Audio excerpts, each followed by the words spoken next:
नमस्कार मित्रों, स्वागत करता हूं आपका हमारे जेबी एंड सीआईबी मेड सिंपल के चैनल में। दोस्तों, आज हम लोग बीएफएम के मॉड्यूल डी को कम्प्लीटली रिवाइज करेंगे as per the new syllabus. सारा कंटेंट आपको नया सिलेबस के अनुसार ही मिल रहा है। तो इससे पहले मैंने आपको module A, module B, module C इन तीनों का रिवीजन सेशन प्रोवाइड किया है। जरूर आपने देखा होगा, नहीं देखा है तो डिस्क्रिप्शन सेक्शन में जाइए, वहाँ पर मैं लिंक दे दिया हूँ।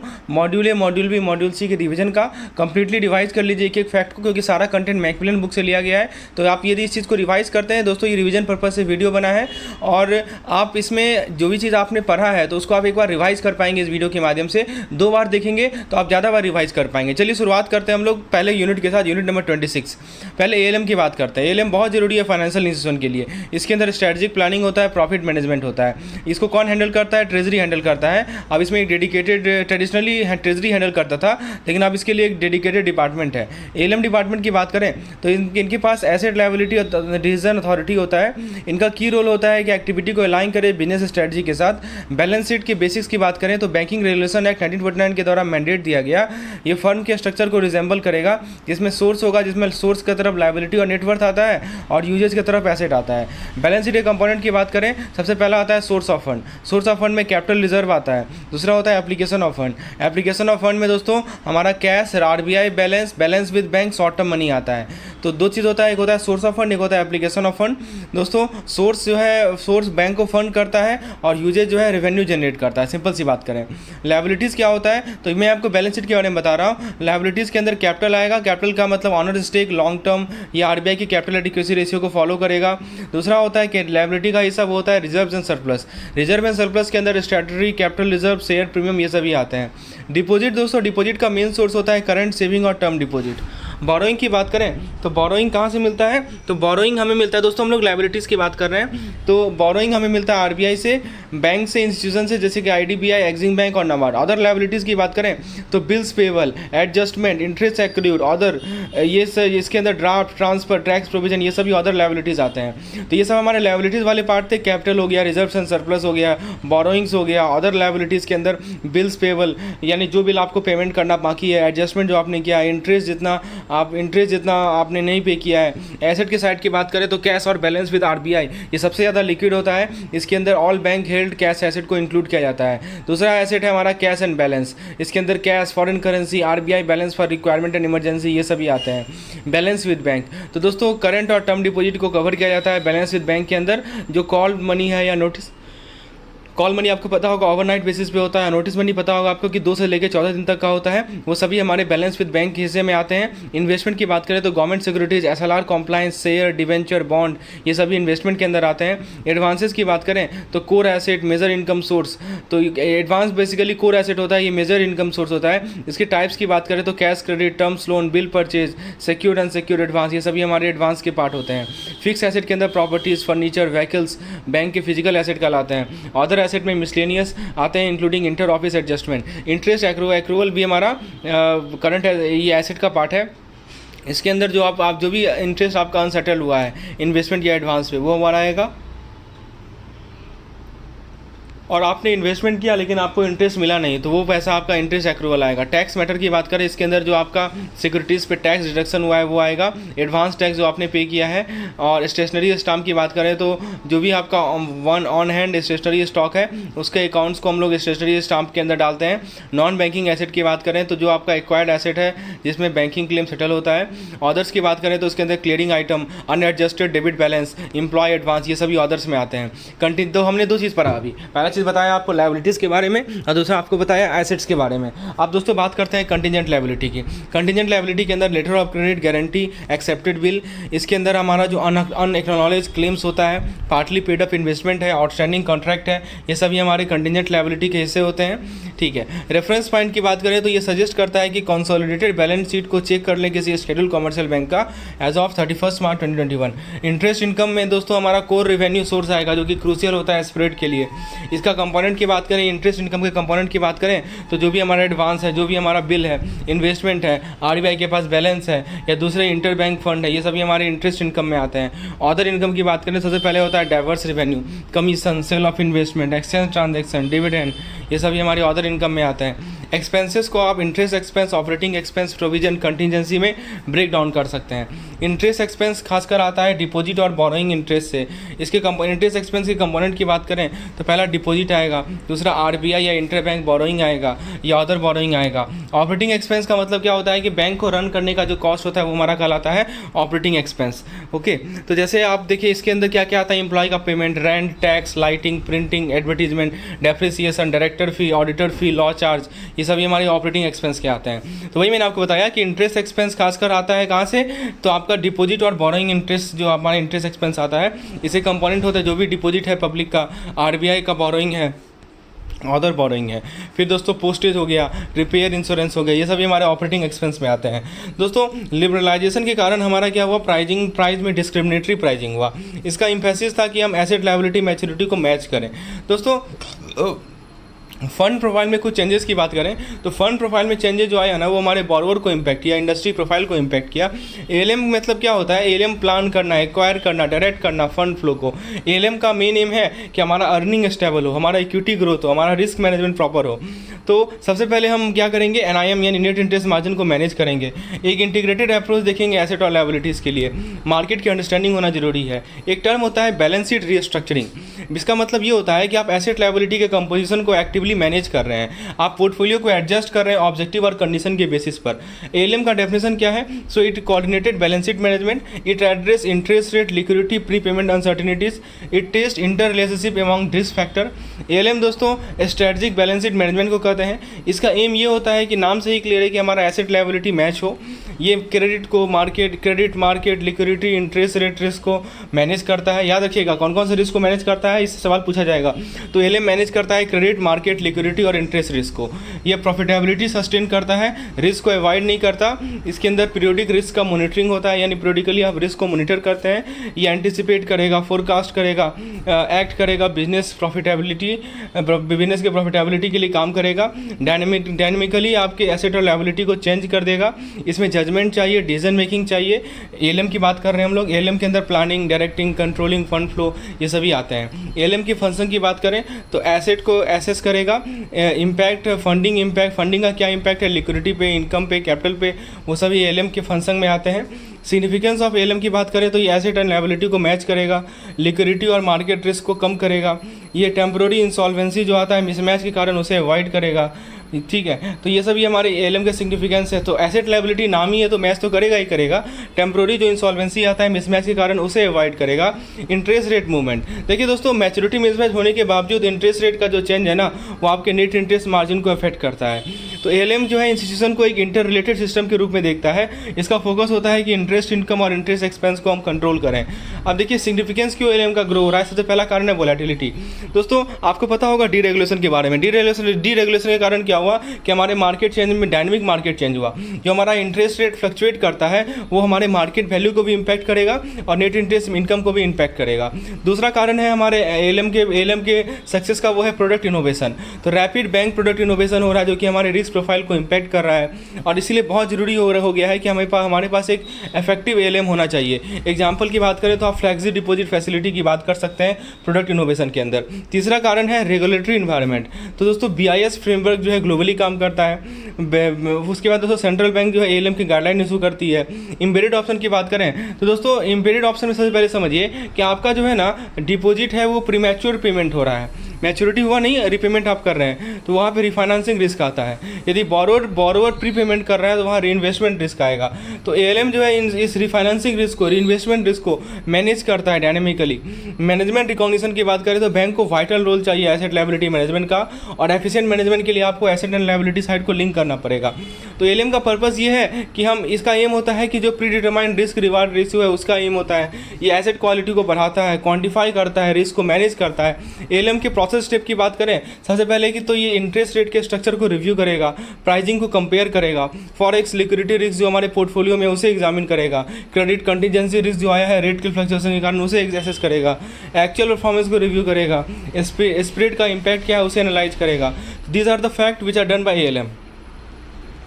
फ्रेंड्स, BFM के लिए यदि आपको एक ऐसी कोर्स की रिक्वायरमेंट है जिसमें आप सब कुछ क्विकली रिवाइज कर पाएँ, तो फ्रेंड्स आपके लिए कैप्सूल कोर्स बहुत ही महत्वपूर्ण रोल प्ले करेगा। इसके कंटेंट को आप देख सकते हैं इस कैप्सूल कोर्स में 1-लाइनर PDF, capsule PDF, quick revision PDF, formula PDF। तो दोस्तों ये सभी चीज़ आपको हेल्प करेंगे क्विकली रिवाइज करने में कंटेंट को। फार्मूला PDF है, सारे फार्मूला लिखे गए हैं, उसके एप्लीकेशन भी दिए गए हैं ताकि आप चीज़ों को रिवाइज कर पाएँ। तो दोस्तों ये चारों PDF आपको रिवीजन पर्पज से हेल्पफुल रहेगा। प्रैक्टिस के लिए हमने डेली क्विजेज डाल रखे हैं, सफिशिएंट नंबर ऑफ क्विज है मैकमिलन बुक के हर एक पेज से, ताकि आप उसे प्रैक्टिस करके जाएं तो निश्चित रूप से आप जो आपका सारा कंसेप्ट रिवाइज हो जाएगा। उसके अलावा दोस्तों मैंने प्रीवियस ईयर क्वेश्चन डाल रखे हैं ताकि प्रीवियस ईयर क्वेश्चन से आपको पता चले कि कौन सा टॉपिक बहुत इंपॉर्टेंट है। और ये सारा कंटेंट मात्र 75 रुपीज़ में आपको मिल रहा है। तो यदि आप इस कोर्स में इनरोल होना चाहते हैं BFM के कैप्सूल कंटेंट में, तो हमारे ऐप को इंस्टॉल कर लें। ऐप का लिंक डिस्क्रिप्शन सेक्शन में प्रोवाइडेड है। एप्लीकेशन को इंस्टॉल करने के बाद आप इस पार्टिकुलर कोर्स को सर्च कर सकते हैं हमारे स्टोर सेक्शन में, या मुझे व्हाट्सएप कर सकते हैं नीचे नंबर पर, ताकि आपको इस कोर्स के बारे में कोई विशेष जानकारी चाहिए तो। सो फ्रेंड्स, अब हम लोग बात करते हैं ALM टेक्निक्स की। So what are the ALM techniques that we have. The first technique is ये आपके प्रॉफिट और बैंक क्वालिटी को स्टेबलाइज करेगा। इसमें जो की पैरामीटर होते हैं ALM के अंदर, NII, NIM, economic equity ratio. NII क्या होता है? NII आपके वोलेटिलिटी के इम्पैक्ट को मेजर करता है। NII का फॉर्मूला होता है interest income minus interest expense. ये फ्लक्चुएशन को मिनिमाइज करेगा, शॉर्ट टर्म प्रॉफिट को स्टेबलाइज करेगा।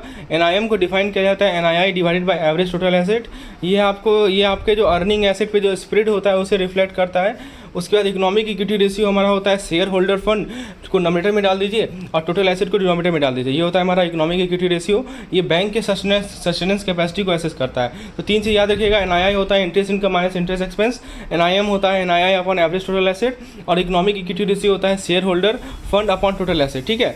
अब ALM के ऑब्जेक्टिव की बात करें तो मैक्रो लेवल पे ये पॉलिसीज़ को गाइड करेगा। एफिशिएंट कैपिटल एलोकेशन ये ऑब्जेक्टिव है ALM का, और ये प्रोजेक्ट को डिज़ाइन करेगा एप्रोप्रिएट प्राइसिंग के साथ। माइक्रो लेवल पे क्या होता है ALM का ऑब्जेक्टिव कि ये एम करेगा प्रॉफिटेबिलिटी को प्राइस मैचिंग के माध्यम से, ये इंश्योर करेगा लिक्विडिटी मैच्योरिटी मैचिंग के माध्यम से, ये प्राइस मैचिंग जो है स्प्रेड को मेंटेन करेगा।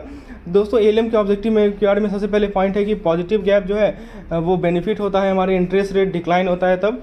लिक्विडिटी को हम इंश्योर कर सकते हैं grouping based on maturity profile. दोस्तों कोऑर्डिनेटेड बैलेंस शीट मैनेजमेंट की बात करें तो पहला स्टेज 1 है स्पेसिफिक फंक्शन। इसमें एसेट के अंदर reserve, liquidity, investment, loan, fix asset management आता है। लायबिलिटी के अंदर liability, reserve, long term capital management आता है। ये पहला स्टेज हो गया। स्टेज 2 के अंदर हमारा इनकम एक्सपेंस फंक्शन आता है। सबसे पहला पार्ट है इसमें प्रॉफिट का फॉर्मूला। प्रॉफिट का फॉर्मूला क्या होता है याद रखिएगा, interest income minus interest expense minus provision for loss loan loss plus non interest revenue minus non interest expense minus tax. दोस्तों स्प्रेड का policy, loan quality, fee income, expense control, tax, capital adequacy, ये सभी देखना बहुत ज़रूरी है। Basal framework का revision है। 3 पिलर होते हैं, कैपिटल रिक्वायरमेंट, सुपरवाइजरी रिव्यू और मार्केट डिसिप्लिन। ये 3 पिलर होते हैं हमारे बेसल के। क्रेडिट रिस्क ऑप्शन की बात करें तो स्टैंडर्डाइज, फाउंडेशन IRB और एडवांस IRB ये क्रेडिट रिस्क के ऑप्शन है। मार्केट रिस्क के ऑप्शन है स्टैंडर्डाइज, एडवांस। ऑपरेशनल रिस्क के ऑप्शन है basic indicator, standardise, advance measurement. Pillar 2 में हमारा SRP आता है, सुपरवाइजरी रिव्यू प्रोसेस आता है। ये इंश्योर करता है कि हमारे पास सभी रिस्क के लिए सफिशिएंट कैपिटल हो। ये प्रमोट करता है एडवांस रिस्क मैनेजमेंट। ये एड्रेस करता है अनअकाउंटेड रिस्क और एक्सटर्नल फैक्टर को। पिलर 3 के अंदर हमारा मार्केट डिसिप्लिन आता है। ये कॉम्प्लीमेंट करता है मिनिमम कैपिटल और SRP को। ये यहाँ पे है दोस्तों हम लोग डिस्क्लोजर्स होते हैं कुछ बैंक के लिए। ये इनकरेज करता है कि हम decision making, inform decision making लें। दोस्तों ये हमारे सभी के सभी कॉमर्शियल बैंक के लिए तीनों पिलर अप्लाइज होते हैं, चाहे वो सोलो लेवल पे हो या कंसोलिडेटेड लेवल पे हो। कंसोलिडेटेड बैंक के अंदर कंट्रोल एंटिटीज़ आते हैं, ये आपके मिनिमम CRAR को मेंटेन करेंगे। RBI का क्या डायरेक्शन है कि इंडियन बैंक जो है बेसल 3 स्टैंडर्ड को अडॉप्ट करे, स्टैंडर्डाइज अप्रोच को अडॉप्ट करे क्रेडिट रिस्क के लिए, BIO को अप्रोच अडॉप्ट करे ऑपरेशनल रिस्क के लिए, और स्टैंडर्डाइज जुडिशियल मेथड को अप्रोच को अडॉप्ट करे मार्केट रिस्क के लिए। बेसल 3 का गोल है कि हम बैंकिंग स्टेबिलिटी को स्ट्रेंथन करें, रिस्क मैनेजमेंट को बढ़ाएं, ऑपरेशनल रिस्क कैपेसिटी को इंट्रोड्यूस करें। मिनिमम स्टैंडर्ड की बात करें तो बेसल 3 जो है आपके इंटरनेशनल मिनिमम को इस्टेब्लिश करते हैं। नेशनल रेगुलेटर जो है हाई स्टैंडर्ड भी चाहे तो सेट कर सकते हैं। Framework adapt to the changing need, जो भी हमारा चेंजिंग नीड है उसके अकॉर्डिंगली फ्रेमवर्क को अडॉप्ट किया जाता है। रिस्क मैनेजमेंट इंसेंटिव की बात करें तो इनकरेज करता है कि हम रिस्क एबिलिटी पे इन्वेस्टमेंट करें। Offers reduce capital for advance risk management. दोस्तों सबसे पहले 3 पिलर के बारे में जान लीजिए। मैंने आपको बता दिया कैपिटल रेशियो कैलकुलेशन, तो इसमें रेगुलेटरी कैपिटल और रिस्क वेट एसेट को यूज़ किया जाता है। अब देखिए रेगुलेटरी कैपिटल के अंदर टियर 1 कैपिटल, टियर 2 कैपिटल और टियर 3 नहीं आता है। टोटल कैपिटल रेशियो जो है कम से कम 8% होना चाहिए और भारत में 9% है। और कोर कैपिटल के अंदर paid up capital, free reserve और अनएलोकेटेड रिस्क सरप्लस आता है। Credit and counter party risk के बारे में बात करें तो ये कौन मीट करेगा, तो ये जो क्रेडिट रिस्क है, ये जो काउंटर पार्टी रिस्क है, ये टियर 1 और टियर 2 कैपिटल मिलके मीट करेगा। सप्लीमेंट्री कैपिटल के अंदर सबऑर्डिनेटेड डेप्ट, loan loss reserves, revaluation reserves. अब ये रिवैल्यूएशन रिजर्व जो है टियर 1 का पार्ट हो गया, याद रखिएगा, ठीक है। तो क्रेडिट और काउंटर पार्टी रिस्क को कौन सस्टेन करता है, टियर 1 और टियर 2 कैपिटल सस्टेन करता है। सप्लीमेंट्री कैपिटल के अंदर सबऑर्डिनेटेड डेप्ट, loan loss reserve, revaluation capital, revaluation reserves. Scope expansion की बात करें तो रिस्क बेस्ड एसेट के अंदर मार्केट रिस्क और ऑपरेशनल रिस्क दोनों आता है। ऑपरेशन रिस्क को हम लोग रिस्क वेट एसेट के अंदर इंक्लूड करते हैं फॉर द फर्स्ट टाइम। दोस्तों टोटल रिस्क बेस्ड एसेट की बात करें तो इसके अंदर capital requirement for market risk, operational risk, इसको आप कैसे निकालते हैं तो 12.5 times the reciprocal of 8% minimum capital requirement, ठीक है। नेक्स्ट है टियर 2 रेजिस्ट्रेशन की बात करें तो टियर 2 जो है हमारे टियर 1 कैपिटल का मात्र 100% हो सकता है। इसके अंदर सबऑर्डिनेटेड डेप्ट, loan loss reserve, revaluation reserves और इन रिवैल्यूएशन रिजर्व तो हमारा पार्ट हो गया टियर 1 का, आप इसे रिमूव कर सकते हैं। तो सबऑर्डिनेटेड डेप्ट, loan loss reserve, investment fluctuation reserves, limited life preference share, ये सभी आते हैं टियर 2 में। Total risk weight asset formula की बात करें तो इसके अंदर क्रेडिट आएगा 12.5 टाइम्स मार्केट रिस्क आएगा, 12.5 टाइम्स ऑपरेशनल रिस्क आएगा। अब ये हम लोग मॉडल व्यू में डिटेल में डिस्कस कर चुके हैं। बेसल 3 वर्सेस बेसल 2 की बात करें तो इसका फोकस होता है सुपरवाइजरी रिव्यू और मार्केट डिसिप्लिन पे, ज़्यादा रिस्क सेंसिटिव है। ये इंसेंटिव ऑफर करता है Basel for better risk measurement. 3 pillar के बेसल 3 की मैंने आपको बताया। पिलर 2 होता है सुपरवाइजरी रिव्यू, ये minimum regulatory minimum covers specific risk, additional capital में भी necessary for various risk. ICAAP process की बात करें तो बैंक जो है इंटरनल रिस्क को एसेस करती है, एडुकेट कैपिटल को मेंटेन करती है, कोई सिंगल अप्रोच नहीं है, बेस्ट प्रैक्टिस इवॉल्व होता है। ICAAP डॉक्यूमेंटेशन की बात करें सबसे पहले इसके अंदर कैपिटल एसेसमेंट होगा। तो friends let's talk about ICAAP document. तो ICAAP डॉक्यूमेंट के अंदर सबसे पहले कैपिटल असेसमेंट होगा, स्ट्रेटजीज बनेगा, बोर्ड का अप्रूवल चाहिए। SRP और ICAAP का गाइडलाइंस क्या है, पिलर 1 होता है risk sensitive calculation including operational risk, pillar 2 होता है supervisory review process for risk management और पिलर 3 होता है हमारा मार्केट डिसिप्लिन, इंक्रीज ट्रांसपेरेंसी। 4 की प्रिंसिपल है SRP के। तो बैंक जो है कैपिटल एडिक्वेसी को एसेस करता है, स्ट्रेटजीज को मेंटेन करता है। प्रिंसिपल 2 है सुपरवाइजर रिव्यू, टेक एक्शन, यदि एक्शन की जरूरत हो तो लो। प्रिंसिपल 3 है सुपरवाइजर एक्सपेक्ट करते हैं बैंक को एक मिनिमम रेशियो का। और प्रिंसिपल 4 है कि early intervention to prevent shortfall, rapid remedial action. So friends bank की रिस्पॉन्सिबिलिटी की बात करें तो कैपिटल एडिक्वेसी को एसेस करना और स्ट्रेटजी को मेंटेन करना। सुपरवाइजर की क्या रिस्पॉन्सिबिलिटीज़ है, बैंक के ICAAP को रिव्यू करेगा, एक्शन लेगा यदि अनसेटिस्फाइड हो, कंप्लायंस को मॉनिटर करेगा रेगुलेटरी रेशियो के साथ, इसमें आपको एक्सेस कैपिटल की रिक्वायरमेंट होती है, इंटरवीन करेगा अर्ली ताकि शॉर्टफॉल को रोक सके, और फाइनली मैंडेट करेगा रैपिड रेमेडियल एक्शन। ICAAP और SRP की बात करें तो ICAAP के अंदर रिस्क आइडेंटिफिकेशन और कैपिटल एडिक्वेसी आता है। SRP जो है सुपरवाइजर रिव्यू और प्रूडेंशियल एक्शन के इन्वॉल्व करता है। स्ट्रक्चरल एस्पेक्ट ऑफ ICAAP क्या होता है, ICAAP को रिक्वायरमेंट होता है हर एक टीयर और हर एक कंसोलिडेटेड लेवल पे firm wide risk profile focus. इसका जरूरी होता है कि integrated risk management for senior management, ये रिस्क मैनेजमेंट को अलाइन करता है बैंक के गोल के साथ और बैंक के फाइनेंशियल स्ट्रेंथ के साथ। ICAAP क्लियरली डिफाइन करेगा अकाउंटेबिलिटी को, बिजनेस लाइन को सेपरेट करेगा रिस्क फंक्शन से, ये एस्केलेट करेगा और एड्रेस करेगा इंटरनल लिमिट में कोई ब्रीचेज आ रहे हैं तो नए बिजनेस को रिव्यू करेगा। ये ICAAP की बात हो रही है। ये रेगुलेटरी ICAAP रेगुलेटरी रिव्यू करेगा और पॉलिसी अपडेट करेगा, प्रोसीड्यूर और लिमिट अपडेट करेगा।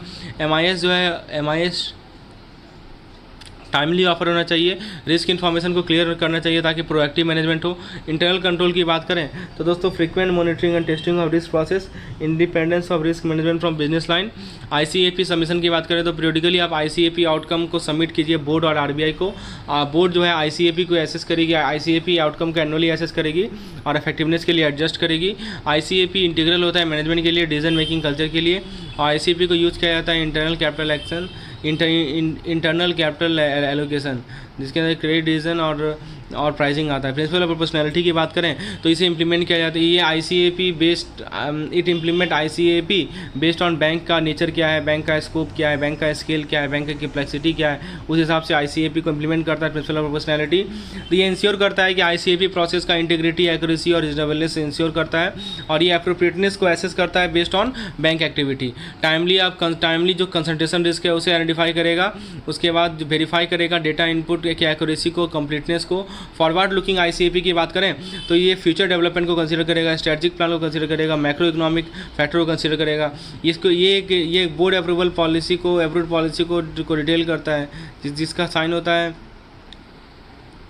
रिस्क बेस्ड ICAP क्या होता है कि ये कैपिटल टारगेट को it set capital target based on constituent. तो रिस्क बेस्ड ICAP क्या करता है, it set capital target consistent with the risk profile. Next है ये क्वांटिफाई करेगा मटेरियल रिस्क एक्सपोजर को। इसके अंदर स्ट्रेस टेस्ट आता है, पीरियडिकली कंडक्ट करेगा स्ट्रेस टेस्ट को मटेरियल रिस्क एक्सपोजर के लिए। स्ट्रेस टेस्टिंग फ्रेमवर्क के अंदर एक्सट्रीम सर्कमस्टांस को इवैल्यूएट किया जाता है पोटेंशियल एडवर्स इंपैक्ट के लिए। ऑपरेशनल एस्पेक्ट की बात करें सबसे पहला आता है रिस्क यूनिवर्स। ये credit market, operational IRBV, credit consultation और लिक्विडिटी रिस्क को एसेस करेगा। क्वांटिटेटिव और क्वालिटेटिव अप्रोच की बात करें तो दोनों को यूज़ किया जाता है, फोकस होता है ज़्यादा क्वांटिटेटिव फाउंडेशन पे। Stress testing gauge unlikely but impactful event. फिर दोस्तों रिस्क एग्रीगेशन की बात करें तो रिस्क को कॉम्प्रिहेंसिवली एसेस करना इन पूरे बैंक में। ये हाईलाइट करता है एग्रीगेटिंग रिस्क में क्या चैलेंजेस हैं among type of business line. ICAP का सबसे पहले कॉम्प्रिहेंसिव पेपर होता है ऑनगोइंग रिस्क असेसमेंट पे। ये आइडेंटिफाई करेगा मटेरियल रिस्क को सिस्टमेटिकली। ये क्वांटिटेटिव और क्वालिटेटिव मेथड को ब्लेंड करेगा। सिस्टमेटिक असेसमेंट होता है रिगरस डॉक्यूमेंटेशन के साथ। इसके अंदर डिटेल प्लान होता है ताकि हम आइडेंटिफाइड रिस्क को मिटिगेट कर सकें। इसके अंदर ऑनगोइंग रिस्क मॉनिटरिंग मेथड को आउटलाइन किया जाता है। ये डिस्क्राइब करता है गवर्नेंस स्ट्रक्चर को, अप्रूवल प्रोसेस को। इसके अंदर कम्युनिकेशन डिटेल ये जो ICAP का कम्युनिकेशन है, इंफॉर्मेशन का किसे देता है, स्टेक होल्डर को देता है। इसके अंदर रेगुलर रिव्यू और ICAP को अपडेट करने का प्रोसेस आता है। ICAP का पर्पज़ है कि करंट और फ्यूचर कैपिटल नीड को डिटरमाइन कर सकें और RBI के असेसमेंट प्रोसेस को एक्सप्लेन कर सकें। ICAP के डॉक्यूमेंट रिव्यू की बात करें सबसे पहले अप्रूवल चाहिए बैंक के बोर्ड से। ये मैथडोलॉजी को प्रेजेंट करेगा, मेन फाइंडिंग को और फाइनेंशियल पोजीशन को प्रेजेंट करेगा।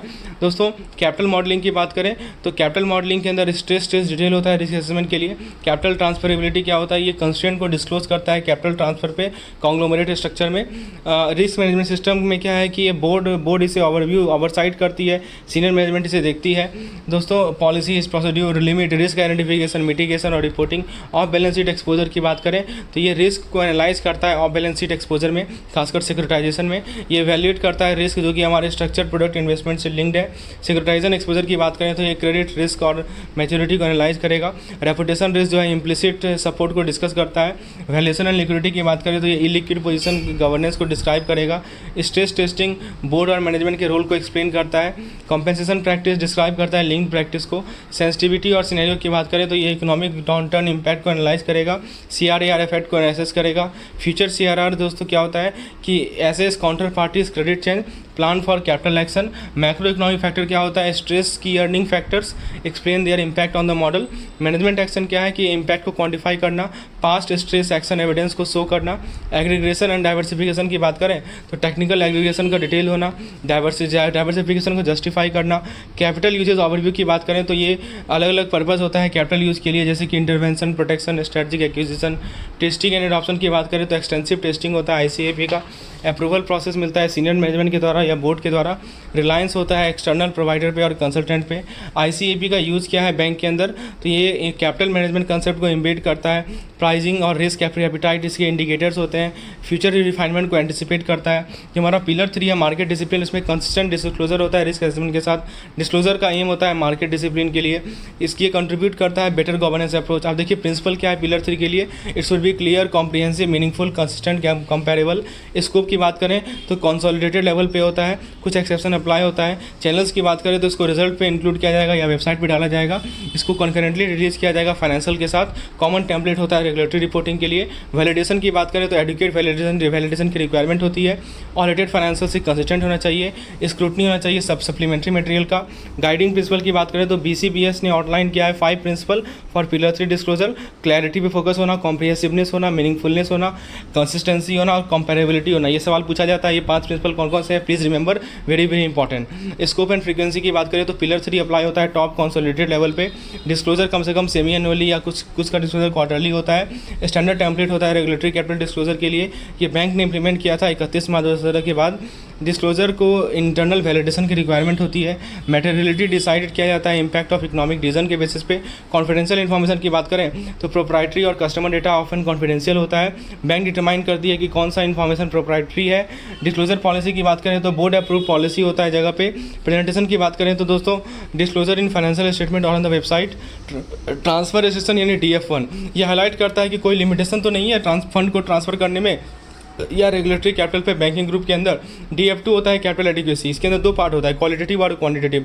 क्वालिटेटिव का मतलब कि बैंक का अप्रोच का ओवरव्यू मिलता है आपको, और क्वांटिटेटिव के अंदर कितना कैपिटल चाहिए हमें क्रेडिट मार्केट और ऑपरेशन रिस्क के लिए, उसके अलावा की रेशियोज क्या क्या हैं वो हमारी क्वांटिटेटिव को बताते हैं। DF3 यानी क्रेडिट रिस्क। क्रेडिट रिस्क में भी क्वालिटेटिव के में डेफिनेशन होता है और क्रेडिट रिस्क मैनेजमेंट पॉलिसीज आता है, जबकि क्वांटिटेटिव के अंदर total gross credit risk exposure कितना है, जोग्राफिकल डिस्ट्रीब्यूशन क्या है। DF5 होता है दोस्तों हमारा क्रेडिट रिस्क मिटिगेशन। इसके अंदर क्वालिटेटिव की बात करें तो नेट करना, कोलेट्रल लगाना, कितने तरह के कोलेट्रल्स हैं, गारंटर का के बारे में जानकारी क्या, ये सब हमारी क्वालिटेटिव के आएंगे।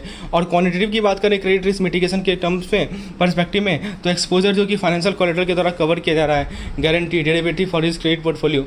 DF6 की बात करें तो सिक्योरिटाइजेशन एक्सपोजर आता है। तो इसके अंदर क्वालिटेटिव में क्या आता है, objective risk, bank role, monitoring and credit risk mitigation policy.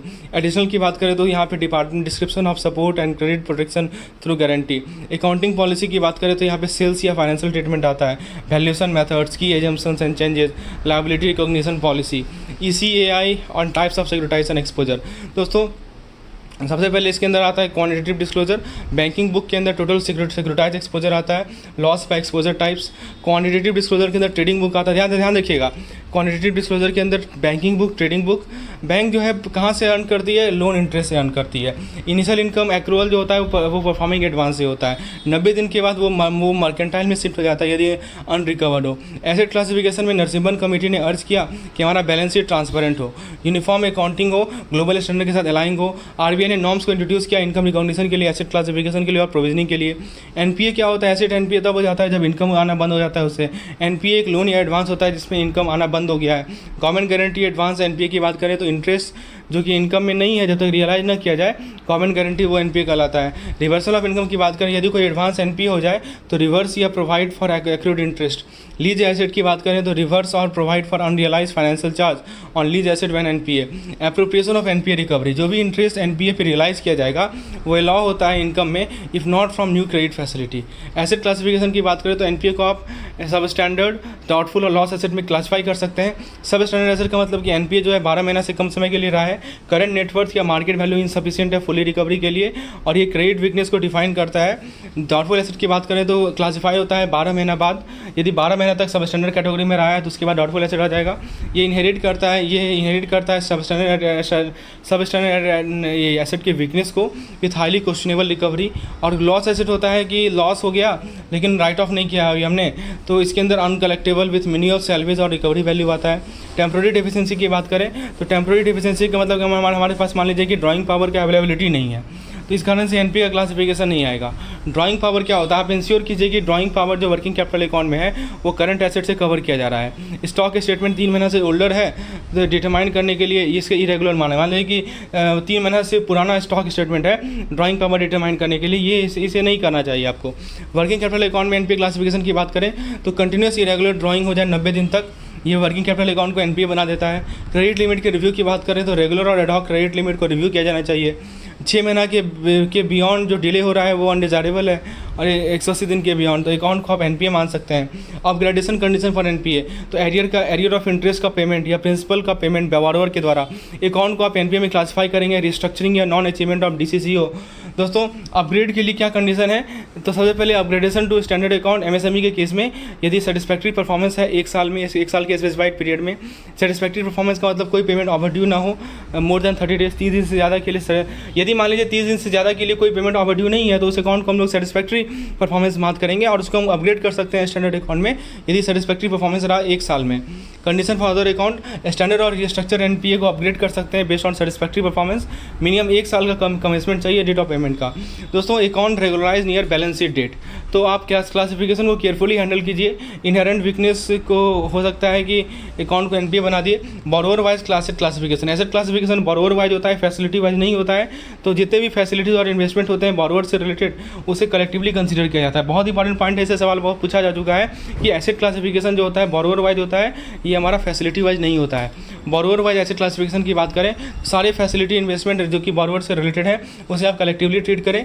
Letter of credit का डेबिट करें या इन्वोक करें गारंटी को, ये सभी हमारे बोरोवर के प्रिंसिपल अकाउंट के पार्ट होते हैं। बिल जो कि हम एलसी के अंदर डिस्काउंट करते हैं वो एनपीए नहीं होगा यदि बाकी फैसिलिटी एनपीए है। दोस्तों डेरिवेटिव कॉन्ट्रैक्ट की बात करें तो overdue positive mark to market value of the derivative contract is NPA after 90 days, यानी कोई आपका डेरिवेटिव कॉन्ट्रैक्ट एनपीए तब होता है 90 दिन के बाद यदि मार्क टू मार्केट वैल्यू ठीक है वो ओवरड्यू रहे 90 दिन तक। उसके अलावा दोस्तों हमारा एक्सेप्शन है फॉरेन एक्सचेंज डेरिवेटिव के लिए अप्रैल 2007 से लेकर जून 2008 तक। इसका इंपैक्ट पड़ता है कैश क्रेडिट और ओवरड्राफ्ट फैसिलिटी पे। बोरोवर वाइज क्लासिफिकेशन हमेशा अप्लाई होता है, मैंने आपको पहले बताया कि फैसिलिटी वाइज नहीं है, बोरोवर वाइज है। दोस्तों मैच्योरिटी से पहले सेटलमेंट हो जाए तो करंट क्रेडिट एक्सपोजर को हम एनपीए क्लासीफाई करते हैं। Overdue receivable should be reverse after 90 days, इसे हम सस्पेंस अकाउंट क्रिस्टलाइज रिसीवेबल में हेल्ड करते हैं। डेरिवेटिव कॉन्ट्रैक्ट की बात करें तो मार्क टू मार्केट के अंदर क्रिस्टलाइज और फ्यूचर रिसीवेबल आएगा जो कि हमारे सारे के सारे डेरिवेटिव एक्सपोजर के लिए अप्लाई होता है। कंजॉर्टियम अरेंजमेंट की बात करें तो एसेट क्लासिफिकेशन जो कि हमारे इंडिविजुअल बैंक के बेसिस पे होता है, इंडिविजुअल बैंक के रिकॉर्ड के बेसिस पे होता है। नॉन सर्विस कंजॉर्टियम अकाउंट को हम लोग एनपीए मानते हैं। एरोजन इन सिक्योरिटी वैल्यू की बात करें तो सबसे पहला आता है इंटरेस्ट ऑन एडवांस, तो जो इंटरेस्ट ओवरड्यू नहीं है पोस्ट मोरेटोरियम तक वो डिफ़ॉल्ट हो जाता है ड्यू डेट के बाद। स्टाफ हाउसिंग लोन प्रिंसिपल पे डिफ़ॉल्ट हो रहा है, इंटरेस्ट पे डिफ़ॉल्ट हो रहा है एनपीए क्लासिफिकेशन के लिए। एग्रीकल्चर एडवांस एनपीए तब होता है यदि ओवरड्यू हो जाए 2 क्रॉप सीजन तक, या 1 क्रॉप सीजन, 2 क्रॉप सीजन होता है शॉर्ट ड्यूरेशन क्रॉप के लिए और 1 क्रॉप सीजन होता है लॉन्ग ड्यूरेशन क्रॉप के लिए। स्टाफ हाउसिंग लोन एनपीए तब होता है जब प्रिंसिपल या इंटरेस्ट पे डिफ़ॉल्ट हो जाए। इंटरेस्ट जो ओवरड्यू नहीं हो पोस्ट मोरेटोरियम के लिए वो डिफ़ॉल्ट हो जाता है ड्यू डेट के बाद। गवर्नमेंट गारंटीड एडवांस की बात करें तो सेंट्रल गवर्नमेंट की बैंक जो क्रेडिट एनपीए तब हो जाती है जब गारंटी रेपुडिएट हो जाए। State government guarantee standard NPA rule को फॉलो करती है। प्रोजेक्ट लोन की बात करें तो उसको हम इंफ्रास्ट्रक्चर और नॉन इंफ्रास्ट्रक्चर कैटेगरी में क्लासिफाई कर सकते हैं। ये हमारे applicable asset classification norms apply होते हैं ताकि प्रोजेक्ट कंप्लीशन में यदि कुछ डिले हो जाए तो। दोस्तों आगे नेक्स्ट है हमारा इनकम रिकॉग्निशन फॉर प्रोजेक्ट।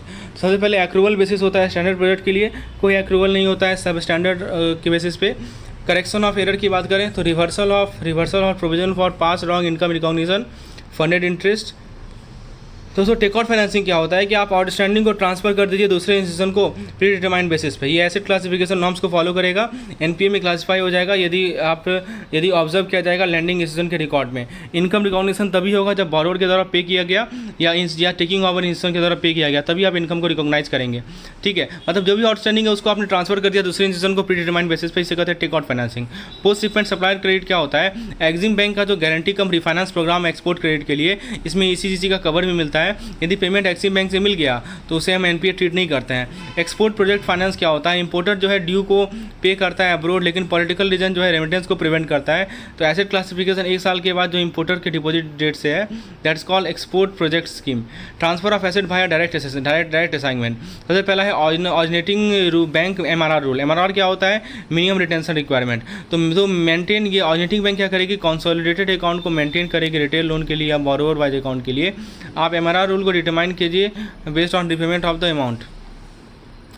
दोस्तों परचेजिंग बैंक की बात करें यानी असाइनिंग की बात करें तो ये नॉर्म्स को अप्लाई से पीसीआर होता है हमारा प्रोविजनिंग टू ग्रॉस एनपीए। कम से कम आपको पीसीआर मेंटेन करना चाहिए 70% का। मैक्रो प्रूडेंशियल पर्सपेक्टिव की बात करें तो बफर को बिल्ड करता है अच्छे समय पे। Achieve 70% total PCR by September 2010। Provisioning framework की बात करें तो 70% का पीसीआर चाहिए based on gross NPA position as of September 30, 2010। Surplus provision under PCR ताकि हम काउंटर साइक्लिक प्रोविजनल बफर को क्रिएट कर सकें। बफर को यूज़ किया जाता है स्पेसिफिक प्रोविजन के लिए सिस्टमेटिक डाउनटर्न के समय। Prudential framework for resolution of stress asset ये अप्लाई होता है शेड्यूल कमर्शियल बैंक में, all India term financial institution में, स्मॉल फाइनेंशियल बैंक में। दोस्तों एसएमए के सब कैटेगरी की बात करें तो एसएमए 0 होता है 1 से लेकर 30 दिन तक। देखिए लोन अकाउंट जिसमें स्ट्रेस जो कि स्ट्रेस शो करता है उसे हम स्पेशल मेंशन अकाउंट करते हैं बेस्ड ऑन ओवरड्यू पीरियड। तो ओवरड्यू यदि 1 से लेकर 30 दिन तक ओवरड्यू हो जाए तो एसएमए 0। एसएमए 1 होता है 31 से 60 दिन तक ओवरड्यू। एसएमए 2 होता है 61 से लेकर 90 दिन तक ओवरड्यू। रिवॉल्विंग क्रेडिट फैसिलिटी जैसे कैश क्रेडिट में एसएमए 1 होता है 31 से लेकर 60 दिन तक और एसएमए 2 होता है 61 से लेकर 90 दिन तक, 61 to 90 days. Credit information reporting की बात करें तो लैंडर जो एसएमए क्लासिफिकेशन को रिपोर्ट करते हैं CRILC को, central repository of information on large credit. CRILC main report submitted का मेन रिपोर्ट जो है मंथली सबमिट होता है। वीकली रिपोर्ट जो है default instance for borrower. Stress asset resolution policy की बात करें तो बोर्ड अप्रूव्ड पॉलिसीज की रिक्वायरमेंट होती है स्ट्रेस एसेट रिजोल्यूशन के लिए। ये रिजोल्यूशन प्रोसेस को इनिशिएट करता है डिफ़ॉल्ट होने से पहले। प्राइमा फेसी रिव्यू चाहिए 13 days from default. Time line for implementation of viable resolution plan, यानी रिजोल्यूशन प्लान को इम्प्लीमेंट करने के लिए टाइम लाइन कितना चाहिए तो 180 days from the end of the review period for the RP implementation. Additional provision चाहिए 20% का यदि हम 180 दिन के अंदर इम्प्लीमेंट नहीं करते हैं और 15% ज़्यादा चाहिए यदि 365 दिन तक इम्प्लीमेंट नहीं करेंगे। दोस्तों प्रोविजन जो ऑलरेडी हेल्ड कर रहे हैं या जो प्रोविजन जो बोरोअर के एसेट क्लासिफिकेशन के अकॉर्डिंगली रिक्वायरमेंट होती है जो भी हायर हो, टोटल प्रोविजन को कैप किया जाता है 100% ऑफ टोटल आउटस्टैंडिंग। रिस्ट्रक्चरिंग की बात करें तो कंसेशन ग्रांट करना इकोनॉमिक और लीगल रीजन के पर्पज से, मॉडिफिकेशन के अंदर चेंजेस आ सकते हैं पेमेंट के टर्म्स में, instalment, interest rate. Financial difficulty की साइन की बात करें तो default as per the defined framework एक क्लियर इंडिकेशन होता है। Probability of future default evidence होता है एक पैटर्न ऑफ डेलिक्वेंसीज के माध्यम से। फाइनेंशियल डिफिकल्टी का इंडिकेटर क्या क्या है? Default, probability of default due to delinquency, insufficient cash flow to service loan, non performing credit facility, internal credit rating difficulty. Asset classification and restructuring की बात करें तो स्टैंडर्ड अकाउंट को इमीडिएटली डाउनग्रेड कर दिया जाता है सब स्टैंडर्ड में। एसेट क्लासिफिकेशन जो है एज पर एजिंग क्राइटेरिया ही रहेगा। Interest income recognition basis accrual for standard, cash for non performing restructured. CRILC central repository of information on large credit होता है, ये कलेक्ट करेगा, स्टोर करेगा, डिसेमिनेट करेगा क्रेडिट डेटा को। रिपोर्टिंग रिक्वायरमेंट होती है बोरोवर जिसके पास 50 मिलियन से ऊपर का एक्सपोजर है। एग्जाम्पशन होता है क्रॉप लोन और इंटर बैंक एक्सपोजर के लिए। स्ट्रेस सब कैटेगरी की बात करें तो एसएमए 0 मतलब कि आपका स्ट्रेस का साइन शो करता है। एसएमए 1 ओवरड्यू 31 से लेकर 60 डेज, एसएमए 2 ओवरड्यू 61 से लेकर 90 डेज। नॉन कॉम्प्लाइंस का कॉन्सिक्वेंस क्या होगा कि आपका एक्सेलरेटेड प्रोविजनिंग लाया जाएगा कंसील्ड अकाउंट के लिए, पोटेंशियल सुपरवाइजरी एक्शन लिया जाएगा। प्रोविजनिंग रिक्वायरमेंट की बात करें तो सब स्टैंडर्ड सिक्योर्ड यदि रहे तो 6 महीना तक 15% लगता है, 6 महीना से 1 साल तक 15 से 25% लगेगा। सब स्टैंडर्ड यदि अनसिक्योर्ड रहे तो 6 महीना तक 25%, जैसे इंफ्रास्ट्रक्चर के लिए 40% होता है और 6 महीना से लेकर 1 साल तक के लिए 25 से लेकर 40% तक लगता है। 20% लगता है इंफ्रास्ट्रक्चर लोन के लिए। डॉटफुल 1 यानी सेकेंड ईयर में 25 से लेकर 40% सिक्योर्ड, अनसिक्योर्ड में 100%। डॉटफुल 2 यानी थर्ड एंड फोर्थ ईयर में 40% सिक्योर्ड, 100% अनसिक्योर्ड। और डॉटफुल 3 यानी फिफ्थ ईयर ऑनवर्ड 100% आपका टोटल प्रोविजनिंग लगता है। IBC यानी दोस्तों IBC के क्लासेस की बात करें तो फाइनेंशियल ऑपरेशनल क्रेडिटर और corporate debtor trigger insolvency and bankruptcy code बोलते हैं। दोस्तों ऑपरेशनल डेप्ट की बात करें तो must be free from existing dispute. Moratorium CIRP ये प्रोहिबिट करता है प्रोसीडिंग अगेंस्ट कॉर्पोरेट डेटर, ये एक सील्ड की तरह काम करेगा, की मैनेजरियल पर्सनल को एक्सक्लूड करेगा। बार ऑन इंडिविजुअल की बात करें तो कुछ इंडिविजुअल को रोका जाता है ताकि वो रिजोल्यूशन प्लान को सबमिट करें। रिलेटेड पार्टीज जो है कमिटी ऑफ क्रेडिट के हिस्सा नहीं हो सकते हैं। CIRP के टाइमलाइन की बात करें तो 180 दिन के अंदर कंक्लूड हो जाना चाहिए। अमेंड किया गया 2019 में, मैक्सिमम 330 दिन होना चाहिए लिमिटेड एक्सटेंशन के साथ। कोड हाईलाइट की बात करें तो ये कवर करता है insolvency for individual, partnership, LLP and companies.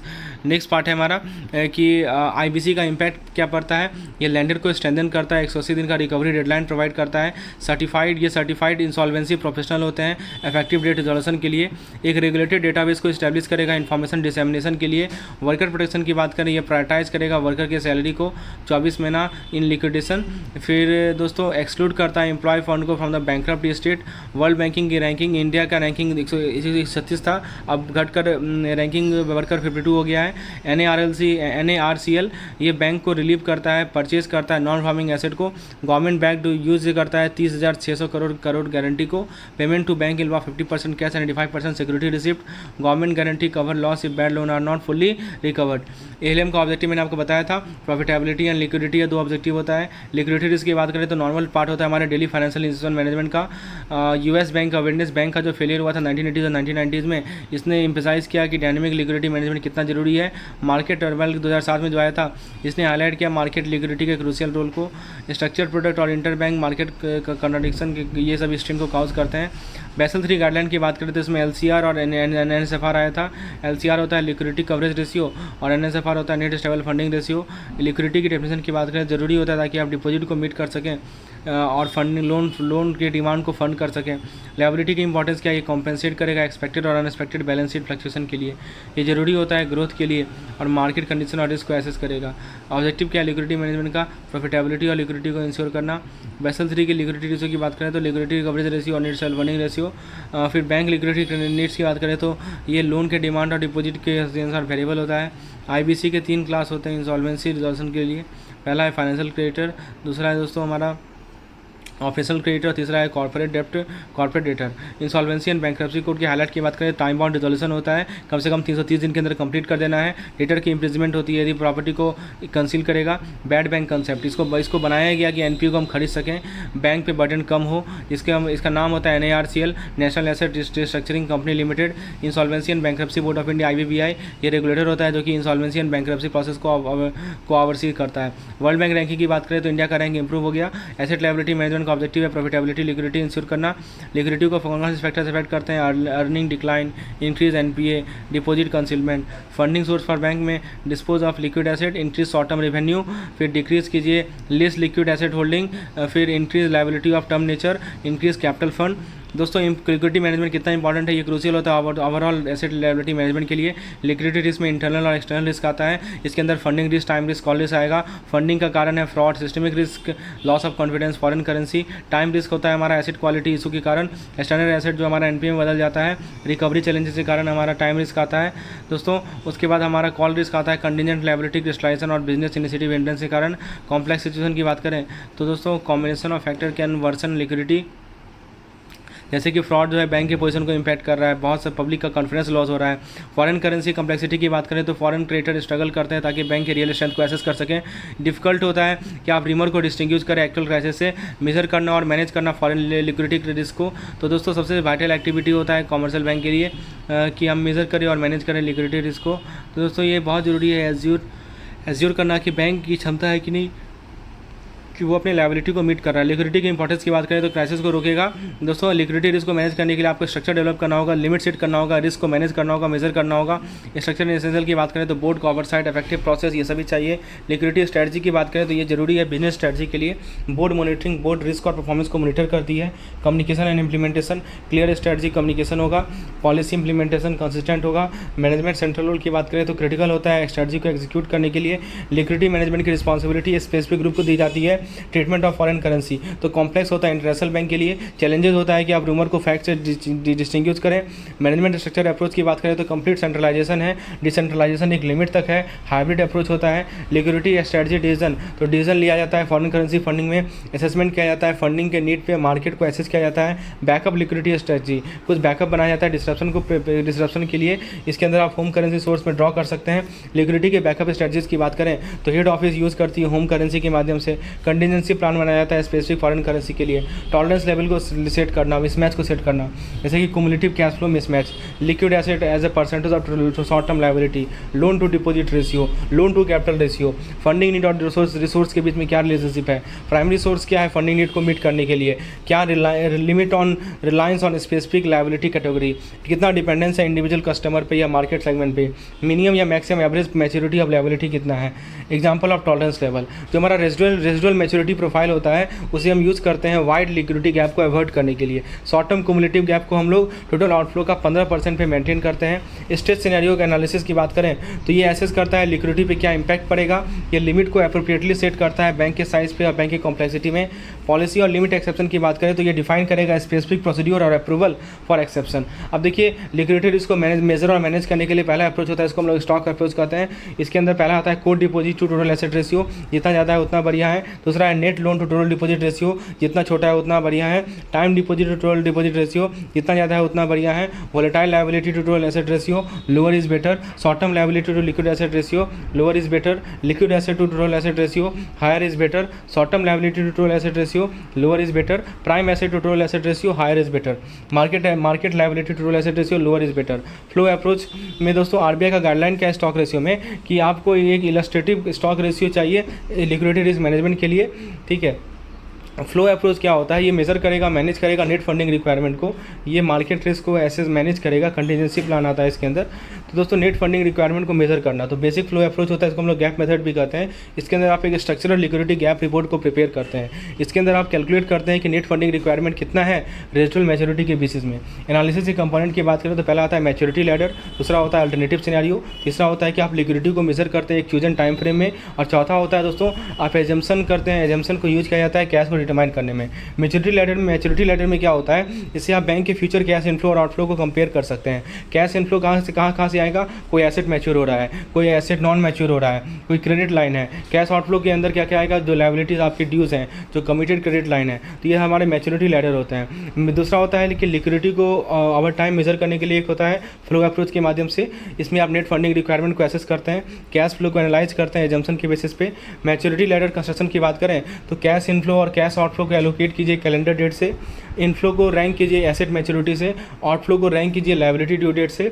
जो हमारा इनफ्लो और आउटफ्लो के बीच का डिफरेंस आता है वो वही हमारा लिक्विडिटी का मेजर होता है, समझे। नेक्स्ट होता है फंडिंग गैप को मैनेज करना। तो बैंक सब्सटेंशियल फंडिंग गैप को एड्रेस करती है डिस्टेंट पीरियड में। एफर्ट लगाया जाता है ताकि आप ट्रांजेक्शन मैच्योरिटी को इन्फ्लुएंस कर सकें, ताकि गैप को आप ऑफसेट कर पाएँ। डेटा को कलेक्ट किया जाता है डिस्टेंट पीरियड पे ताकि जो ऑफसेट अपॉर्चुनिटी है उसको मैक्सिमाइज कर सकें। अल्टरनेटिव सिनेरियो में क्या होता है कि आप इवैल्यूएट करते हैं लिक्विडिटी को अलग अलग कंडीशन में, एनालाइज करते हैं व्हाट इफ सिनेरियो ताकि लिक्विडिटी एडिक्वेसी को एसेस कर सकें। इसके अंदर प्रिपेयर्डनेस होता है बहुत सारे कैश फ्लो बिहेवियर सिनेरियोज का। लिक्विडिटी मैनेजमेंट सिनेरियो में सबसे पहला आता है जनरल मार्केट कंडीशन, दूसरा होता है बैंक स्पेसिफिक क्राइसिस, और तीसरा होता है general market crisis. General market condition ये नॉर्मल बिजनेस बेंचमार्क होता है, ये आपके नेट फंडिंग को मैनेज करेगा ताकि आप डेली लार्ज डेली नीड को अवॉइड कर सकें। बैंक स्पेसिफिक क्राइसिस के अंदर वर्स्ट केस होता है इंडिविजुअल बैंक की लिक्विडिटी के लिए, ये एज्यूम करता है कि लायबिलिटी को आप रोल ओवर नहीं कर सकते। और जनरल मार्केट क्राइसिस जो है सभी बैंकों को अफेक्ट करता है एक या एक दूसरे मार्केट में। ये एज्यूम करता है कि आपका क्रेडिट क्वालिटी का टीयरिंग हो। कंसिडरेशन की बात करें तो हिस्टोरिकल एक्सपीरियंस और market knowledge guide decision. Conservative approach in certain crisis scenario. Liquidity scenario में सबसे पहले मैंने आपको बताया जनरल मार्केट, बैंक स्पेसिफिक और जनरल मार्केट क्राइसिस। दोस्तों मैच्योरिटी लैडर एलोकेट करता है कैश फ्लो को डेट से।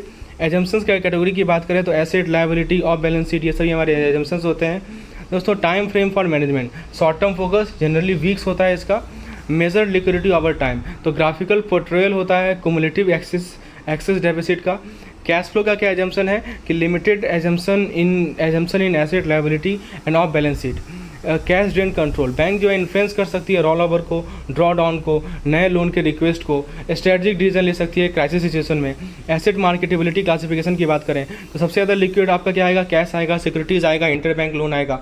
लीस्ट लिक्विड में आपका सेलेबल लोन पोर्टफोलियो आएगा। लीस्ट लिक्विडिटी में आपका अनमार्केटेबल एसेट, ट्रबल क्रेडिट, ये सभी आएंगे। एसेट लिक्विडिटी व्यू की बात करें तो बैंक की जो स्पेसिफिक कैटेगराइजेशन होती है वो इसके इंटरनल मैनेजमेंट के बेसिस पे होती है। एसेट लिक्विडिटी जो है अफेक्ट होता है डिफरेंटली अंडर अलग अलग सिनेरियो।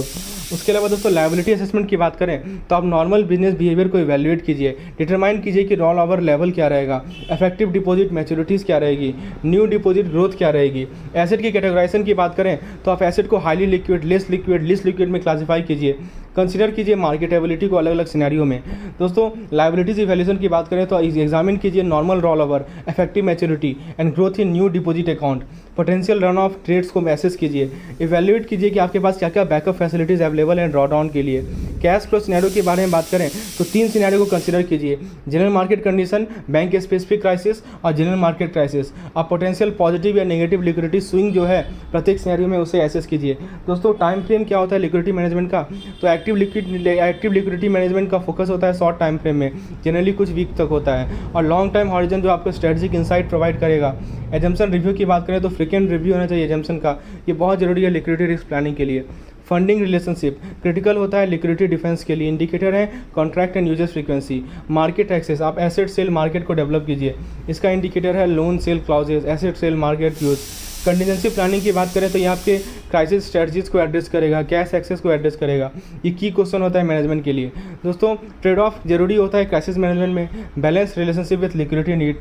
लैंडर रिलेशनशिप की बात करें तो बहुत जरूरी है इमरजेंसी फंड के लिए।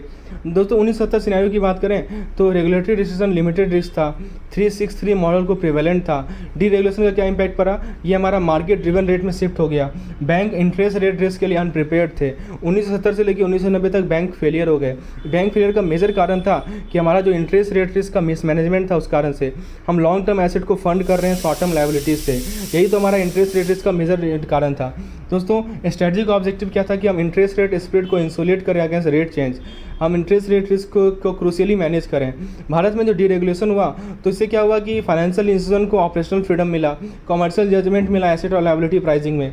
इंटरेस्ट रेट रिस्क का रिलेवेंस क्या है, तो दोस्तों इंडियन बैंकिंग डीरेगुलेशन तक तो ये पता ही नहीं था ये होता क्या है, अब एक क्रिटिकल कंसिडरेशन हो गया है। इंटरेस्ट रेट रिस्क का एसेंशियल क्या है कि ये इंटरेस्ट रेट रिस्क जो हमारा एडवर्स रेट मूवमेंट है उससे एक्सपोज होता है। नॉर्मल रिस्क है, लेकिन यदि ज़्यादा एक्सपोजर मिलेगा तो हमारे अर्निंग और कैपिटल को थ्रेटन करता है। अर्निंग पे क्या इंपैक्ट पड़ेगा, हमारा एनआईआई इफेक्ट करेगा, हमारा दूसरा इनकम इफेक्ट होगा, हमारा एक्सपेंस इफेक्ट होगा। ये हमारे एसेट के वैल्यू को चेंज करेगा, लायबिलिटीज़ के वैल्यू को चेंज करेगा, ऑफ बैलेंस शीट इंस्ट्रूमेंट के वैल्यू को चेंज करेगा। हम लोग एनआईआई की बात कर रहे हैं, हम लोग इंटरेस्ट एक्सपेंस इंटरेस्ट रेट का क्या इफेक्ट पड़ेगा उसकी बात कर रहे हैं। दोस्तों मार्केट वैल्यू कंसेप्ट की बात करें तो मार्केट वैल्यू का मतलब ये होता है कि हमारे जो फ्यूचर कैश फ्लो आने वाले हैं उसका प्रेजेंट वैल्यू क्या है। तो ये जो हमारा मार्केट वैल्यू है वो इंटरेस्ट रेट के फ्लक्चुएशन से चेंज होता है। अब देखिए इंटरेस्ट रेट का इंपैक्ट क्या होता है मार्केट वैल्यू पे। यदि हमारा इंटरेस्ट रेट बढ़ेगा तो मार्केट वैल्यू घटेगा, यदि इंटरेस्ट रेट घटेगा तो मार्केट वैल्यू बढ़ेगा, मतलब इन्वर्स प्रोपोर्शन है। तो interest rate risk is inversely proportional to market value. और मार्केट वैल्यू मैंने बताया कि हमारे पास जितने भी फ्यूचर कैश फ्लो है उनका जो प्रेजेंट वैल्यू होता है वो मार्केट वैल्यू होता है। तो मैच्योरिटी मिसमैच रिस्क क्या होता है कि आप लॉन्ग टर्म एसेट को होल्ड कर रहे हैं देन लायबिलिटी, ये रिस्क पोज करता है। तो यदि आपका रेट बढ़ेगा इस कारण से आपका एसेट वैल्यू का ग्रेटर एसेट वैल्यू होगा, ग्रेटर मतलब एसेट का वैल्यू ज़्यादा घटेगा एज कम्पेयर टू लायबिलिटी। ठीक है, तो यदि आप लॉन्ग टर्म एसेट को होल्ड कर रहे हैं लायबिलिटी से कंपैरिजन में, मतलब एसेट को लंबे अवधि तक होल्ड कर रहे हैं, तो यदि आपका रेट बढ़ेगा ना तो आपका एसेट का वैल्यू ज़्यादा रिड्यूस होगा। इंटरेस्ट रेट को डिफाइन कैसे किया गया है, तो सबसे पहले हमारा एनआईआई होता है नेट इंटरेस्ट इनकम में वोलेटिलिटी के माध्यम से, या एनआईआई में वोलेटिलिटी के माध्यम से आप एसेट एंड लायबिलिटी को होल्ड कर रहे हैं अलग अलग कैरेक्टरिस्टिक से, उससे हमारा इंटरेस्ट रेट रिस्क आता है। रिस्क मैनेजमेंट के लिए इंपॉर्टेंस क्या है, क्यों जरूरी है, कि क्रूशियल है सेफ्टी और बैंक के साउंडनेस के लिए। इंटरेस्ट रेट क्लासिफिकेशन की बात करें तो मिसमैच या gap risk, basic risk, net interest position risk, embedded option risk, yield curve risk, price risk, reinvestment risk. सबसे पहले गैप और मिसमैच रिस्क की बात करते हैं। तो ये हमारे पास अलग प्रिंसिपल अमाउंट है, अलग मैच्योरिटी है, अलग रिप्राइजिंग डेट है। ये सब इससे क्या होता है, हमारा इंटरेस्ट रेट चेंजेस से हम एक्सपोज्ड हैं। ठीक है, बेसिक रिस्क क्या होता है कि हमारा इम्परफेक्ट कोरिलेशन है इंटरेस्ट रेट के और जो हमारा एसेट एंड लायबिलिटी पे जो इंटरेस्ट रेट है उसके बीच में इम्परफेक्ट कोरिलेशन है, तो ये हमारा बेसिक रिस्क का कारण है। नेट इंटरेस्ट पोजीशन रिस्क क्या होता है कि हमारा एनआईआई यानी नेट इंटरेस्ट इनकम कितना ज़्यादा सेंसिटिव है इंटरेस्ट रेट के चेंज से, ये हमारा नेट इंटरेस्ट पोजीशन रिस्क बताता है। ठीक है, एम्बेडेड ऑप्शन रिस्क क्या होता है कि कैश फ्लो का क्या कैश फ्लो में जो चेंजेस आ रहे हैं, ठीक है, किसी एम्बेडेड ऑप्शन के कारण, उसको हम लोग एम्बेडेड ऑप्शन रिस्क के अंदर लेते हैं। दोस्तों फिर यील्ड कर्व रिस्क क्या होता है कि concern changes in the shape of yield curve में क्या क्या चेंज आ रहा है शेप में। प्राइस रिस्क क्या होता है, इसके अंदर पोटेंशियल चेंजेस आते हैं मार्केट वैल्यू ऑफ सिक्योरिटीज़ के जो मार्केट वैल्यू है उसमें क्या क्या पोटेंशियल चेंज आएंगे। रीइन्वेस्टमेंट रिस्क क्या होता है कि हम कैश फ्लो को रीइन्वेस्ट कर रहे हैं लोअर रेट पे, ये हमारा इन्वेस्टमेंट रिस्क होता है। जैसे मान लीजिए कि बैंक ने 91 डेज़ का 8% डिपॉजिट को 91 डेज ट्रेजरी बिल में इन्वेस्ट कर दिया जिसमें 10% का अर्निंग हो रहा है और दोनों का मैच्योरिटी सेम है, मतलब एक तरफ डिपॉजिट है एक तरफ ट्रेजरी बिल है। तो 91 डेज़ का 8% डिपॉजिट पे जो बैंक ने उस पैसे को डाल दिया ट्रेजरी बिल में, तो कोई एसेट लायबिलिटी मिसमैच नहीं है, मतलब कोई इंटरेस्ट रेट रिस्क नहीं है। यदि इंटरेस्ट रेट मान लीजिए 100 बेसिस पॉइंट बढ़ जाता है तो एनआईआई प्रिजर्व रहता है। री investing deposit in floating rate loan so asset sensitivity bank जो है बेनिफिट होते हैं राइजिंग इंटरेस्ट रेट से, जिससे हमारा एनआईआई बढ़ता है। लायबिलिटी सेंसिटिविटी सिचुएशन तब होता है जब डिपॉजिट एक 5 साल के फिक्स रेट मॉर्गेज लोन को फंड करे 10% पे, और liability sensitivity bank NII erosion face करते हैं जब कोई इंटरेस्ट रेट बढ़ता है। तो बेसिक रिस्क दोस्तों परफेक्टली मैच गैप का कोई टाइमिंग डिफरेंस नहीं होता है रिप्राइजिंग डेट में। बेसिक रिस्क तब इलाज होता है जब अलग अलग इंस्ट्रूमेंट का जो इंटरेस्ट रेट है वो अलग अलग डिग्री से चेंज हो। अब आगे बुक में एक टेबल दिया हुआ है जो कि इसको समझाया गया। नेगेटिव गैप क्या होता है, तो ट्रेडिशनल गैप मैनेजमेंट ये सजेस्ट करता है कि एनआईआई इंप्रूव होगा 1 करोड़ से 1% के इंटरेस्ट फॉल से। ठीक है। इंटरेस्ट रेट चेंज में जैसे कॉल मनी लैंडिंग रेट 1% घट गया, कैश क्रेडिट 0.7% घट गया, सेविंग डिपॉजिट इतना परसेंट घट गया, फिक्स डिपॉजिट इतना परसेंट घट गया। आपसे पूछा जाएगा कि बताइए इंटरेस्ट एक्सपेंस में कितना घटा, एनआईआई कितना लॉस हुआ। दिस क्वेश्चन आर आस्क्ड, इस पर केस स्टडी पूछा जाता है। बेसिक रिस्क क्या होता है? बेसिक रिस्क हाई होता है बैंक में जहाँ पे कंपोजिट एसेट होता है जो कि कंपोजिट लायबिलिटी के द्वारा फंड किया जाता है। ये वोलेटाइल इंटरेस्ट रेट सिनेरियो में ज़्यादा विजिबल होता है basic risk. Favourable basic shift तब होता है जब एनआईआई बढ़ता है, अनफेवरेबल बेसिक शिफ्ट तब होता है जब एनआईआई कॉन्ट्रैक्ट होता है। एनआईपी होता है हमारा नेट इंटरेस्ट पोजीशन रिस्क। एक बैंक जिसके पास ज़्यादा इंटरेस्ट अर्निंग एसेट है as compare to interest bearing liability, वो इंटरेस्ट रेट रिस्क फेस करती है। पॉजिटिव नेट इंटरेस्ट पोजीशन के कारण आपका एनआईआई घटेगा और इंटरेस्ट रेट और with falling interest rate and expanded NII with rising rate. Embedded option risk क्या होता है कि लार्ज इंटरेस्ट रेट चेंज जो है आपके रिस्क पोज करता है क्योंकि आपका लोन प्रीपेमेंट हो जाएगा और डिपॉजिट का प्री मैच्योर विड्रॉल होगा। बोरोवर को लोन पे ऑफ करना पड़ेगा डिक्लाइनिंग इंटरेस्ट रेट के दौरान, जिससे हमारा एनआईआई घटेगा बैंक के लिए। यील्ड कर्व रिस्क आपके अलग अलग मैच्योरिटीज़ के यील्ड को रिप्रेजेंट करता है अलग एक स्पेसिफिक इंस्ट्रूमेंट के लिए। तो आपका स्लोप कैसे चेंज हो रहा है, आपका शेप कैसे चेंज हो रहा है, ये फ्रीक्वेंट होता है इकोनॉमिक साइकिल के कारण।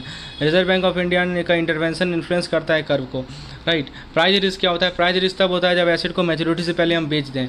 बॉन्ड मार्केट में प्राइस और यील्ड का इन्वर्स रिलेशनशिप होता है। ट्रेडिंग बुक जो फाइनेंशियल मार्केट में होता है ये डील करते हैं शॉर्ट टर्म इंटरेस्ट रेट के मूवमेंट से। इन्वेस्टमेंट रिस्क क्या होता है कि आप कितना अनसर्टेनिटी है इंटरेस्ट रेट के बारे में for investing future cash flow. दोस्तों 1970 तक regulatory restriction limited risk in banking, deregulation जो 1970 में आया इसने बैंक को एक्सपोज कर दिया इंटरेस्ट रेट रिस्क से। इंटरेस्ट रेट रिस्क क्या होता है? Exposure to adverse movement in the interest rate. Interest rate के अंदर mismatch risk, basic risk, net interest position risk आते हैं। गैप रिस्क आता है हमारा एसेट एंड लायबिलिटी का रिप्राइसिंग का डिफरेंस के कारण। पॉजिटिव गैप एसेट सेंसिटिव होता है, नेगेटिव गैप लायबिलिटी सेंसिटिविटी होता है। बेसिक रिस्क किस कारण से आता है कि इंटरेस्ट रेट का चेंज जो है आपके एसेट एंड लायबिलिटी को अलग अलग अफेक्ट कर रहा है, तो मैग्नीट्यूड ऑफ चेंज वेरी करेगा जो कि आपके एनआईआई को इम्पैक्ट करेगा। एनआईपी क्यों आता है कि हमारे पास ज़्यादा इंटरेस्ट अर्निंग एसेट हो इंटरेस्ट बेरिंग लायबिलिटी से, तो पॉजिटिव इंटरेस्ट पोजीशन के कारण आपका क्या होता है कि एनआईआई घटेगा इंटरेस्ट रेट घटने से। इम्बेडेड ऑप्शन रिस्क क्या होता है? ये प्री पेमेंट ऑफ लोन को कंसीडर करता है, pre mature withdrawal of deposit को कंसीडर करता है। इंटरेस्ट रेट चेंज के कारण मान लीजिए कि लोन को हमने प्री पेमेंट कर दिया या हमने डिपॉजिट को प्री मैच्योर विड्रॉल कर लिया, तो हमारा इम्बेडेड ऑप्शन रिस्क आएगा। बोरोवर क्या करेंगे? लोन को प्रीपे कर लेंगे रेट डिक्लाइन के दौरान, जो कि बैंक के एनआईआई को अफेक्ट करेगा। यील्ड कर्व रिस्क क्या होता है कि हमारा जो यील्ड कर्व है उसके शेप में चेंज होना, जो कि एनआईआई को इम्पैक्ट करेगा। तो इन्वर्टेड यील्ड कर्व जो आपके एनआईआई को रिड्यूस कर सकता है bank with specific repricing structure. Price risk तब होता है जब एसेट को मैच्योरिटी से पहले ही हम बेच दें, ठीक है, जिस कारण से क्या होता है कि बॉन्ड प्राइस से, और आपको पता ही होगा कि ये जो हमारा ये एसेट होता है वो बॉन्ड प्राइस से इन्वर्सली प्रोपोर्शनल होता है मैच्योरिटी। तो प्राइस रिस्क प्रोमिनेंट होता है ट्रेडिंग बुक में, जो कि कैपिटलाइज करते हैं शॉर्ट टर्म इंटरेस्ट मूवमेंट पे। इन्वेस्टमेंट रिस्क मान लीजिए कि हम सर्टेन है कि हम फ्यूचर कैश फ्लो को इन्वेस्ट करें या ना करें, ठीक है। फिर अर्निंग पर्सपेक्टिव की बात करें, इनका फोकस होता है कि हम इंटरेस्ट रेट चेंज का ऑन रिपोर्ट क्या इंपैक्ट पड़ेगा रिपोर्टेड अर्निंग पे। Net interest income crucial component है, ठीक है। ओवरऑल नेट इनकम की बात करें तो अपने फोकस को एक्सपेंड करना ताकि इंटरेस्ट और नॉन इंटरेस्ट इनकम को इंक्लूड करना। नॉन इंटरेस्ट इनकम सेंसिटिविटी की बात करें तो लोन सर्विसिंग और asset securitization interest rate sensitive होता है, ठीक है। Broadening view on non interest income, तो traditional and non interest income fees become more rate sensitive. Economic value perspective, जो हमारा रेट फ्लक्चुएशन होता है वो हमारे एसेट की इकोनॉमिक वैल्यू को इम्पैक्ट करेगा, लायबिलिटीज के इकोनॉमिक वैल्यू को इम्पैक्ट करेगा, और ऑफ बैलेंस शीट पोजीशन के इकोनॉमिक वैल्यू को इम्पैक्ट करेगा। ये रिप्रेजेंट करेगा कि एक्सपेक्टेड के नेट कैश फ्लो का प्रेजेंट वैल्यू क्या है। कॉम्प्रिहेंसिव व्यू, तो ये लॉन्ग टर्म इम्पैक्ट को कंसीडर करता है ओवरऑल फाइनेंशियल पोजीशन में। Impact on asset value, rising rate reduces market price of bond impacting asset. EVA क्या होता है? इकोनॉमिक वैल्यू एडेड, तो ये कॉम्प्लीमेंट करता है फाइनेंशियल डेटा को अलग अलग वैल्यूएशन मेथड से। ये इलस्ट्रेट करता है कॉस्ट मैनेजमेंट को और वर्किंग कैपिटल अवेलेबिलिटी को। इसे आप एक मैनेजमेंट इंसेंटिव के रूप में यूज़ करते हैं ताकि कंपनी को इंश्योर कर सके कंटिन्यूटी, कंपनी के कंटिन्यूटी को इंश्योर कर सकें। ईवीए का डिसएडवांटेज क्या है?